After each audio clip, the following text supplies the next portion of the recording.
dice adiós Boris Johnson. Quién sabe si resista tanto cuando su gobierno pende ya de alfileres, pende de un... Y Luis Miguel González, ¿cómo estás, Luis Miguel? Buenas noches. Muy buenas noches, Alicia Salgado. Alicia, ¿cómo te va? Muy buenas noches. Muy buenas noches, gracias por estar acá. Jaime Sánchez Uzarrey, Jaime. Buenas noches, Manuel. Muy buenas noches. ¿Cómo están? Gracias, muchas gracias a los tres. Adiós a Boris Johnson. Alicia, un personaje envuelto en la polémica, desde el principio y hasta el fin, parece. Pues es que él es polémico. Sí, muy polémico. Era un periodista, un escritor de uno de los clásicos periódicos londinenses, sí, que son curiosos, ¿no? Pero tienen un tabloide muy especial y se fue volviendo político, periodista político, del chisme político. Sí. Y alcanzó popularidad hace muchísimo tiempo. Esta es la segunda vez que llegaba como primer ministro. Y él expulsó realmente, tenía un liderazgo fuerte entre los conservadores y expulsó a Theresa May. Entonces, en pleno Brexit, dijo que iba a sacar a Gran Bretaña del Brexit y se va por escándalos. Creo que... Y por mentiroso. Por escándalos, por decir que no había hecho ninguna fiesta, pero que hizo muchas. Le cacharon, ¿no? Varias. Y además, esa parte es la que no se perdona, pero además la May no dudó en conjuntar la oposición suficiente de los integrantes del Parlamento de su partido, fueron 54 votos en contra, para que saliera. ¿Por qué no se va tan rápido? Pues porque tienen que elegir. Y elegir cuesta, y hay 17 inscritos. Entonces, a ver, 3 tienen más posibilidades, pero tienen que hacerlo en 2 etapas, me parece. La primera tienen que seleccionar a 2 integrantes y estos se tardan como 2 semanas y entran en periodo de descanso del Parlamento. Y entonces hasta que regresan en septiembre pueden elegir al sucesor de Boris Johnson. Por eso se quedó, ¿no? Sin duda. Ahora, es un tema pues en donde nos exhibe también cuál es la situación, pues sí, del Reino Unido, pero del mundo en general, de estos liderazgos que son muy populares, que pronto conectan muy bien, que llegan con ideas muy radicales. No es lo mismo ser borracho que cantinero, no es lo mismo andar en campaña que luego ser gobierno, Luis Miguel. Boris Johnson es la cara visible del Brexit. No me atrevo a decir el líder del Brexit porque había muchos personajes que podrían reclamar ese rol. Pero es el que es capaz de participar desde la campaña a favor del Brexit hasta la salida. Es alguien que tiene carisma, es excéntrico, pero es muy poco confiable. Sí. No son solo los escándalos, es su forma de liderazgo, su desastre en la gestión cotidiana del gobierno.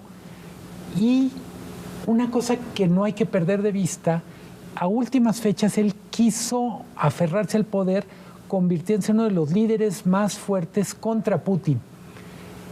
Y en buena medida uno de los ganadores con este escenario, salida de Boris Johnson, es el mismísimo Putin. Increíble, ¿no? A esta falta de liderazgos que ahora vamos a platicar, pues hay uno que sí se mantiene. Ahora sí que haya sido como haya sido, pero se mantiene, que es Vladimir Putin. ¿Cómo ves el caso Boris Johnson, Jaime? Bueno, yo creo que es un político que se podría definir con 3 palabras. Es un hombre muy ambicioso, muy irresponsable y muy frívolo, ¿no? Él estaba en el gobierno de David Cameron y era parte de un gobierno que fue el que convocó justamente el Brexit para aplacar al Partido Independentista por una parte y al ala anti-europea del mismo Partido Conservador. Pero Cameron jamás estuvo a favor de la salida de Inglaterra, de Gran Bretaña, de la Unión Europea. De hecho, él fue el que encabezó la campaña a favor de que se quedara Gran Bretaña en la Unión Europea, al mismo tiempo que él fue el autor que permitió que el Brexit ocurriera. Y siendo primer ministro, tenía 2 ministros muy relevantes, uno de ellos era justamente Boris Johnson. Y a partir de este resultado de la elección, Boris Johnson ve la posibilidad de convertirse justamente en el líder o en el abanderado de esto. No lo logra en una primera instancia porque se conflictúa con otro primer ministro y la que queda es la primera ministra May. Pero a final de cuentas, él toma esta bandera de manera yo creo que bastante oportunista porque ve su posibilidad de convertirse en primer ministro y la gana y se convierte en primer ministro, ¿no? Yo creo que todo esto lo retrata. Es un hombre, yo creo que sin principios, sin ideología, y vio ahí la oportunidad de convertirse en el primer ministro. Y sí. lo consiguió 3 años, ¿no? 3 años más. 3 años se ha mantenido. Pero yo sí pienso que hay cosas que hacen, que explican, más allá de la frivolidad, las fiestas y el partido, lo que pasa con Boris Johnson. Gran Bretaña está experimentando la peor recesión de los últimos 40 años también. El desastre que tuvo en el manejo de la pandemia al inicio, de hecho de ahí uno de sus posibles sucesores, el que manejó el COVID y pudo contener la pandemia, que es Sunak, ¿no? Después lo nombra como secretario del Tesoro y le vuelve a renunciar en esta crisis de gabinete. Fueron 64 ministros de mayor a menor capacidad en funciones públicas los que renunciaron. Y hoy creo que ese es el tema, es inflación, la gente no tiene empleo, están en las tasas de desempleo más altas, no hay una recuperación, no hay una salida a los acuerdos con Irlanda y por ende con la Unión Europea. El costo de la salida de la Unión Europea no lo resolvió y hoy el incremento o el compromiso que puso sobre la mesa de 2% del Producto Interno Bruto, que está además restringido y con una inflación tan alta, pues es lo que le está costando en realidad el enojo de la gente y el apoyo de los conservadores, ¿no? Creo que nos parece excepcional la renuncia en primer ministro porque venimos de una tradición política en donde aquí nadie renuncia. Nadie, nunca. Nunca. Nomás hay que recordar, Inglaterra o Gran Bretaña ha tenido la renuncia de Margaret Thatcher, Tony Blair, Theresa May, David Cameron. Allá más bien son contados los que no renuncian. Es otra cultura política. Sí. Y tú planteabas, ¿por qué este tipo de liderazgos se están jalando tanto en esta época? Yo diría, hay una sensación de que los políticos que eran más racionales, más fríos, más tipo tecnócratas, no conectan con la gente. Y estamos hablando de una gente o de diferentes audiencias que precisamente requieren un tipo de conexión emocional con quien ocupa el poder. Ahora, son liderazgos. Pueden quererlos, odiarlos, pero no quieren que la relación sea sin pasión. Son liderazgos muy populares que llegan, generan una enorme efervescencia, gran expectativa y así como crecen se desinflan. Y luego llega el que sigue, Jaime. Pero para matizar lo que están diciendo Luis Miguel y Alicia, a ver, bueno, en primer lugar es eso, o sea, el sistema parlamentario británico, pues es que el presidente del partido mayoritario es el que es el primer ministro, ¿no? Entonces, cuando tienes una insurrección del partido mayoritario de tus militantes o tus diputados, 54 representantes. Exactamente, eso es lo que está ocasionando realmente la renuncia de Boris Johnson, ¿no es cierto? O sea, yo no sé qué popularidad tiene Johnson en este momento en Estados Unidos, perdón, en Gran Bretaña, pero el hecho es que es este conflicto al interior y esta incomodidad que tienen los conservadores. Punto número 1. Y punto número 2, hay que recordar que el Brexit tuvo una característica muy específica en la elección. Y esa fue que la mayoría de los jóvenes urbanos votaron a favor de la permanencia de Gran Bretaña en Europa. Y fue el electorado más viejo de los 60 años, ubicado en las regiones más pobres o más rurales, el que le dio la victoria a Johnson. Y además, bueno, habría que ver qué porcentaje de la población fue la que votó. De tal manera que cuando se hace esta lectura, como que había una gran inconformidad, y esto es lo que llevó a la victoria del Brexit, pues yo creo que hay que matizar, igual que se hizo aquí en México cuando se dijo que o que se ha dicho que la derrota de los neoliberales es producto de una gran inconformidad social. Cada elección es muy particular. Y los malestares y la forma en que estos liderazgos logran captar esta inconformidad, que en ese momento Boris Johnson, por cierto, no tuvo nada que ver, no era un líder relevante porque justamente estaba en el gobierno de Cameron, fueron otras cosas. Entonces yo creo que hay que matizar, ¿no? O sea, realmente es este líder que se creó así o que viene después de una serie de hechos mucho más conflictivos y mucho más, digamos, de intrigas de palacio que le permiten llegar a convertirse en primer ministro. También hay que pensar en en qué papel está jugando la corona, porque con todo y su edad, yo creo 100 años prácticamente. O sea, con todo y su edad, Elizabeth, la reina, sigue teniendo un peso importante en la política. Y es algo curioso como este escándalo y el voto mayoritario y las renuncias dentro del Partido Conservador se da justo después del jubileo, no antes. Lo contuvieron. Y la segunda cosa interesante es que el escándalo se detona por una especie de sentimiento profundo por haber hecho las fiestas o una de las fiestas cuando estaba el funeral del príncipe consorte. ¿No? Pues es que hacían fiestas a cada rato. Pero ahí en todos los momentos de la pandemia, de los funerales, en el que escojas, ahí se la pasaban a todo dar, hacían fiestas, reuniones, cuando la gente no lo hacía, estaba guardada en su casa. A ver, Luis Miguel, ¿cuál de estas tres te gusta? Centro. Esta de en medio, vamos a ver. Ese es el mero centro. Una palabra, ya Jaime adelantó tres, pero va a tener que elegir una. Una palabra para definir a Boris Johnson. Boris Johnson en una palabra, Luis Miguel. Ya usó Jaime 3, yo uso despeinado. Despeinado, sí, pues sí, los retratos. Mira, perfectamente, Alicia. Una palabra para Boris Johnson.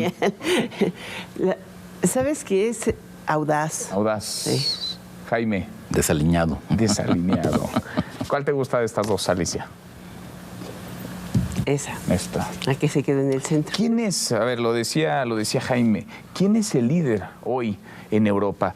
Parece que tras la salida de Angela Merkel, pues esos zapatos se quedaron vacíos. ¿Quién hoy es el líder o puede convertirse en el líder o la líder de Europa en un momento tan convulso en términos sí políticos, pero sobre todo económicos? ¿Ven a alguien en el panorama, ven a alguien en el radar, alguien que pueda llenar esos zapatos? Bueno, paradójicamente, yo creo paradójicamente una de las cosas que se le pueden reconocer a Johnson, a Boris Johnson, es que siendo primer ministro en el 2021, antes de todo este conflicto con Ucrania, él incrementó en 10% el presupuesto para las Fuerzas Armadas y tenía muy claro desde entonces que Rusia era un peligro para Europa, ¿no?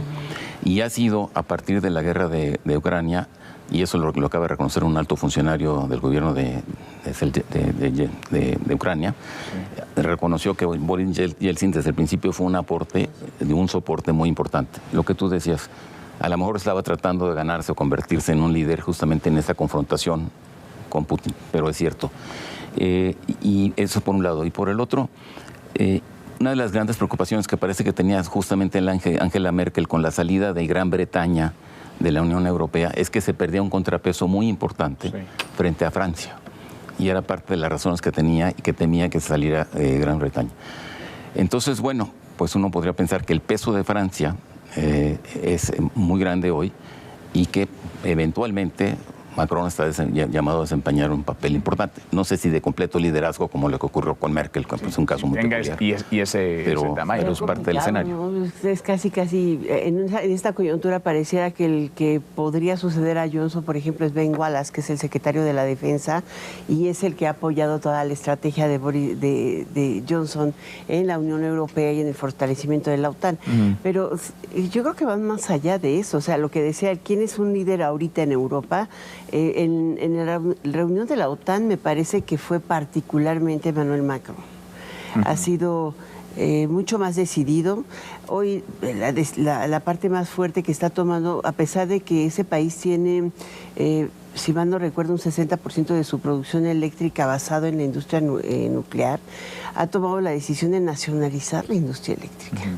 O sea, está jugando en un momento crítico para contener la inflación. ¿Y lo ves con ese tamaño? Porque dentro pues no tiene una gran popularidad. Es un tema que batalló está para ganar demasiado y ganó, bolsillos. Parece, porque Marine Le Pen pues es una candidata que polariza, que radicaliza. Marine Le Pen estaba por salir por la salida de la OTAN, y eso hubiera sido desastroso hasta para la relación Ucrania-Rusia, ¿no? Pues Miguel.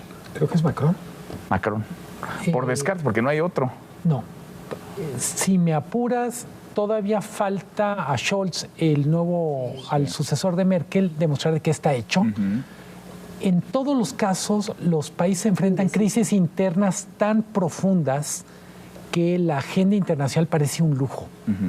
Las observaciones que hay sobre Macron en este momento es: primero va a tener que arreglar un montón de fisuras internas antes de pensar en convertirse en el líder del proyecto europeo. No hay un solo país europeo que no tenga que poner primero su causa interna y después la causa europea.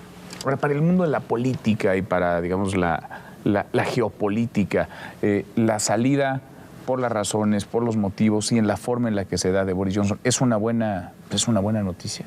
¿O es una mala noticia que se vaya un primer ministro? Yo creo que esto es parte de la dinámica de la política en Gran Bretaña. Es decir, no, lo que decía Luis Miguel es cierto. Los primeros ministros suben y caen. Sí, pero no por estas razones. Bueno, por las que sean, suben y caen. Entonces tampoco extraordinario también, es decir, no. ¿No lo ves extraordinario? No, digo yo que es el mecanismo de la política. Y una palabra sobre el asunto de la nacionalización. O sea, Francia es efectivamente un país donde el Estado siempre ha tenido un poder tradicional muy fuerte. Pero en el caso de electricidad de Francia, el gobierno francés tenía ya el 84% de la propiedad de esta empresa. Y lo único que hizo fue comprar el 16% restante, por razones que tienen que ver justamente con la crisis energética. Pero no se puede hablar de una nacionalización en sentido estricto, porque aparte hay otros jugadores que son privados y que no están en la mira de Macron o del Estado francés, ¿no? Pero bueno, eso es un paréntesis. La parte más importante es controlar el ducto que viene de África. Sí. Cuando no tienes el ducto pues que esa viene es la batalla en la que está Europa y el mundo. El argumento que da Macron explícito es para que no se confunda, en este momento se tiene que dar prioridad a la transición energética. Sí. Apuesta por energía nuclear. Dice, hay mucho ruido, lo dijo en campaña y lo dice en el anuncio, tenemos que mantener el paso y seguir con energía nuclear, porque hay mucha tentación de volver a fósiles. Y para reforzar eso, déjenme ir a Japón, déjenme volver con lo que ocurre en Japón. Vamos a ver las imágenes, porque han comenzado a trascender las primeras imágenes de estos hechos que le narrábamos, que le hemos ido actualizando a lo largo de este espacio. Volvemos allá. Hace unos momentos se difunden estas primeras imágenes del ataque, al ex primer ministro Shinzo Abe, cuando ofrecía un discurso, estaba en un acto de campaña, estaba en un evento público en la prefectura de Nara, al oeste de ese país. Según medios japoneses, recibió 2 disparos, uno en el pecho, no más en el cuello. Su estado de salud es grave, está siendo atendido en un hospital. Un hombre de alrededor de 40 años fue detenido. Se trataría de quien le disparó. Un arma también fue asegurada. Esto ocurre en medio de los preparativos para las elecciones parlamentarias que se van a realizar el domingo. Esa información está en desarrollo. Es la última actualización. El ataque a tiros contra el ex primer ministro de Japón, Shinzo Abe. Qué cosa. Qué cosa, ¿verdad? Qué cosa. Además, un proceso electoral en curso. En curso y en pleno acto de campaña, en pleno discurso. Gracias. En uno de los países menos violentos del mundo. Además, por supuesto, más civilizado. Gracias, Luis Miguel. Muchas gracias. Alicia, gracias. Muchas gracias, Jaime. Hasta mañana. Pásenla muy bien. Acá nos vemos mañana. Buenas noches.